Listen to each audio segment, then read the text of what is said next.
Mga kapatid, sa mahal na pong Jesus Nazareno, sa Panginoong Jesus Nazareno na butihin, mabait, mahabagin, at kahit na naririnig natin na parang nagagalit, siya ay mahabagin.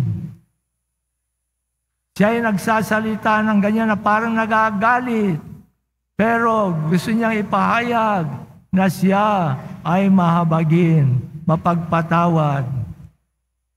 Merong mga tao na nagkakasala, ayaw magsisi, ayaw magkumpisal, matagal nang Katoliko, matagal nang nagpupunta sa Quiapo, pero hindi nagkukumpisal, nakikinabang na tumatanggap ng katawan ng Panginoon, pero hindi nagsisisi sa mga kasalanan. Patuloy sila sa kanilang masasamang hilig, sa kanilang masasamang kasalanan.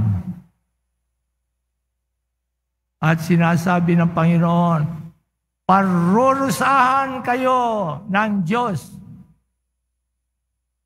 Pagka sinabi ng pong Jesus Nazareno yan ay tanda na yan.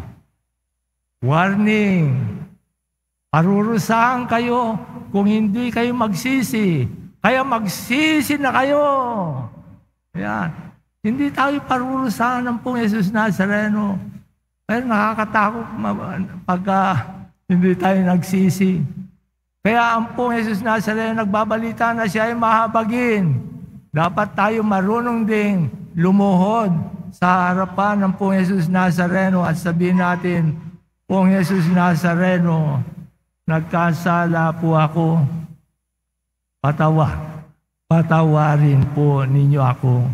Yan po ang ginagawa natin sa pagka tayo nagkukumpisal. Patawarin mo ako, Father.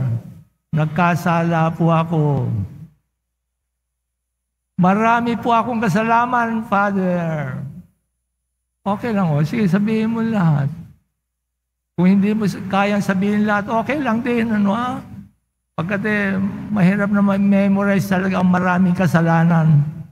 Sige, sabihin mo lahat. Yun. Nakaluhod, nagmamakaawa, humihingi ng patawad. Ganyan ang dapat na marunong tayong gawin yan. Ang pong Jesus Nazareno, para lamang makumbisi tayo na magkumpisal, nagtiis siya ng maraming hirap. Nagtiis siya ng kamatayan sa krus. Ang hirap-hirap niyan para lamang mapatawad tayo sa kasalanan. Yan ang ginawa niya. Tayo luluhod lang. Kung tatalikod tayo sa ating masasamang hilig, paninigarilyo, pag-iinom ng Red Horse, o ng Ginebra San Miguel, pagsusugal, panunood ng malalaswang panoorin. Noon pagbababae lang, ngayon mayroon pang pornography. Pero ganyan lang mga kasalanan. Maliliit lang naman yan, maliliit. Ang dali-dali sabihin sa Panginoon, hindi na uulit. Madali naman mangako eh. Kahit na hindi natin matutupad yung pangako, mangako po tayo.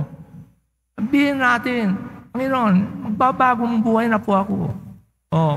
At tapos kung nagkamali uli, lumuhod uli.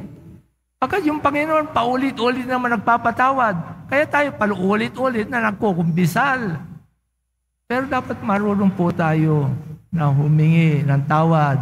Kasi ang pong Jesus Nazareno ay pinakamabuti sa lahat ng Panginoon.